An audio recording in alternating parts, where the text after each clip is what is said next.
What is forbidden always draws us in. The idea that something is inaccessible or off-limits sparks an almost irresistible curiosity in humans. Why are we so fascinated by what we can't have or do? Today, we're going to dive into the allure of the forbidden, exploring it through psychology, philosophy, and even historical and contemporary examples. Get ready to understand why the forbidden has such a strong pull and how this desire shapes our nature and decisions. In psychology, the fascination with the forbidden is explained by a phenomenon known as psychological reactance. This concept describes the emotional response we feel when our freedom is perceived to be limited or controlled. When someone tells us, "Don't do that," or "You can't have this," our natural impulse is to want exactly what was forbidden. This desire to restore lost freedom makes the forbidden more appealing than it would be if it were available to us. We see this behavior even in childhood. When kids are told they can't touch something, they often feel an immediate urge to defy that rule. But this impulse doesn't just belong to children. Adults are also prone to valuing what is difficult to attain, restricted, or simply forbidden. The result is that the forbidden takes on greater psychological value, as restrictions create a sense of scarcity, and, with that, more worth. Beyond this, the forbidden is directly tied to human curiosity. The unknown or inaccessible triggers a need to explore and understand what lies beyond the established limits. The act of defying a prohibition becomes a way to seek autonomy and assert individual freedom. A good example is marketing that promotes exclusivity.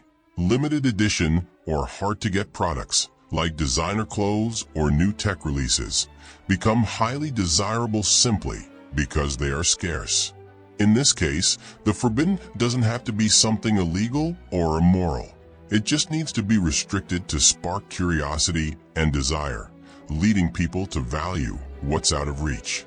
The allure of the forbidden is also deeply rooted in mythology and religion, with one of the oldest and most influential examples being the story of Adam and Eve. In the biblical account, God forbade Adam and Eve from eating the fruit of the tree of knowledge in the Garden of Eden. Despite living in paradise where everything was allowed, it was the one restriction that sparked the desire to transgress. The serpent, in tempting Eve, used the element of the forbidden to create curiosity and desire, suggesting that by eating the fruit, they would become like God, knowing good and evil. This story symbolizes human nature's drive to seek what lies beyond imposed limits. The forbidden fruit becomes a metaphor for knowledge, power, and the freedom that comes with transgression. In eating the fruit, Adam and Eve gain knowledge, but lose their innocence and the security of paradise. This act of disobedience reveals how the forbidden can be both irresistible and dangerous.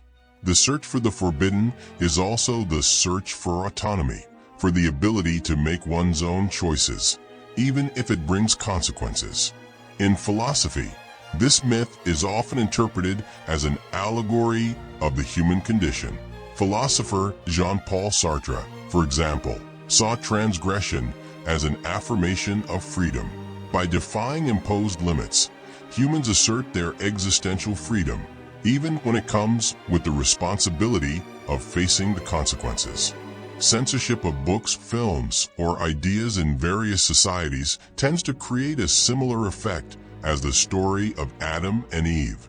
When a work is banned, it becomes even more attractive. An example is George Orwell's book 1984, which was banned in several countries for its subversive content. This censorship only increased the interest in reading and discussing the work, making this literary forbidden fruit even more desirable. The myth of Adam and Eve teaches us that the more something is restricted, the more it becomes a symbol of freedom and power, making the pursuit of the forbidden a constant in the human condition. Philosopher Friedrich Nietzsche offered a provocative view of the search for the forbidden, linking it to overcoming limits and the quest for autonomy. To Nietzsche, Human life is driven by the will to power, which he defined as the motivating force to rise above limitations and challenge the conventions imposed by society, religion, or morality. In this sense, the forbidden represents a barrier that must be overcome for the individual to achieve true freedom and potential. Nietzsche believed that the strong human is one who challenges norms and doesn't submit to values imposed by the masses or traditional morality. He saw the forbidden as an opportunity to transcend the limitations that restrict individual development. To Nietzsche, prohibitions are often forms of control, designed to keep people in a state of conformity and submission.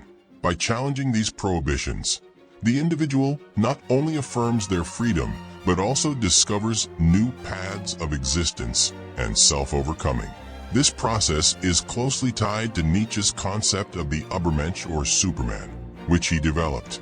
The Übermensch is one who creates their own values, rejects conventional moral standards, and rises above what is accepted by society. For Nietzsche, seeking the forbidden is not an act of empty rebellion, but a movement toward creating new possibilities and self-transcendence. It's a process of transformation, where breaking with the forbidden leads to a higher form of existence.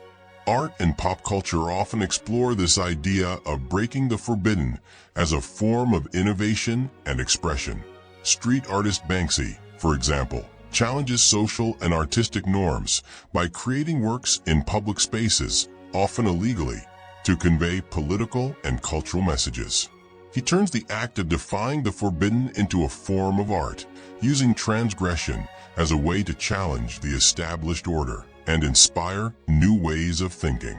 Nietzsche shows us that the search for the forbidden can be seen as a creative force, pushing humanity to transcend its own limits and create new meanings for life. The forbidden, therefore, is not just something to avoid, but can be a gateway to freedom and self-overcoming.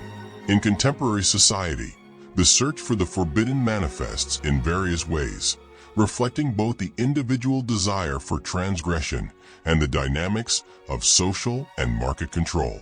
Laws, rules, and social norms impose limits on what we can or cannot do, but paradoxically, many of these prohibitions spark even more interest. From behaviors considered socially unacceptable to the consumption of restricted products, the fascination with the forbidden permeates our culture and daily choices. In the world of consumerism, the forbidden often takes the form of exclusivity and scarcity. Brands and companies understand that limiting access to certain products or services increases consumer desire. This marketing strategy creates a sense of urgency and value around something that's hard to get. Limited edition products, like exclusive fashion collections or restricted tech launches, exemplify this tactic. What's hard to have, or what's restricted to a select group, becomes even more desirable simply because it's not accessible to everyone. In the digital age, the forbidden has also become a phenomenon of control and manipulation. Streaming platforms and social media limit access to certain content, whether for legal, cultural, or moral reasons. But this digital censorship often has the opposite effect. The more something is restricted, the more people seek ways to access it. This is reflected in the dark web, where illegal or forbidden content circulates outside governmental and corporate control. In this case, the very prohibition becomes a tool to increase the desire for transgression and explore what lies beyond common reach. Another interesting aspect is how the pursuit of the forbidden connects to human behavior concerning laws and norms. Prohibitions related to habits like restrictive diets or substance use, such as drugs, reflect the constant conflict between control and freedom. The stricter a society imposes rules on individual behavior, the stronger the urge to challenge those rules tends to become. This was evident during the Prohibition era in the United States in the 1920s, when the ban on alcohol led to the growth of the underground market and an increase in illegal consumption. The recreational use of drugs, like marijuana, exemplifies how prohibition can sometimes backfire. In places where the drug is illegal, consumption often persists and may even increase, fueling the black market and sparking debates over the effectiveness of such bans. At the same time, in regions where legalization has been adopted, the perception of use as something forbidden fades, completely changing the dynamics of consumption. In the end, the forbidden in contemporary society continues to be a force that shapes behaviors and choices, whether through censorship, exclusivity, or moral and legal boundaries. The pursuit of the forbidden is not without consequences, and the outcomes can vary drastically, ranging from transformative discoveries to personal or collective tragedies. Historically and psychologically, breaking boundaries and exploring what lies beyond the permitted can lead to both growth and destruction. The balance between these extremes determines whether defying the forbidden will be beneficial or harmful. On one hand, the pursuit of the forbidden can be a path to personal growth and innovation. By challenging established rules and norms, we often discover new ways of thinking and acting, opening doors to creativity and freedom. History is full of examples of people who broke through societal limits, and in doing so, brought about positive and revolutionary changes. Galileo Galilei, for example, defied the prohibitions of the Church by advocating that the earth revolves around the sun. His pursuit of the forbidden contributed to a scientific revolution that forever changed our understanding of the universe. On the other hand, the pursuit of the forbidden can also lead to destructive consequences. The myth of Icarus, who flew too close to the sun, causing his wax wings to melt and resulting in his fatal fall, symbolizes the dangers of crossing boundaries without caution. When we seek the forbidden recklessly or irresponsibly, we may face the consequences of our choices.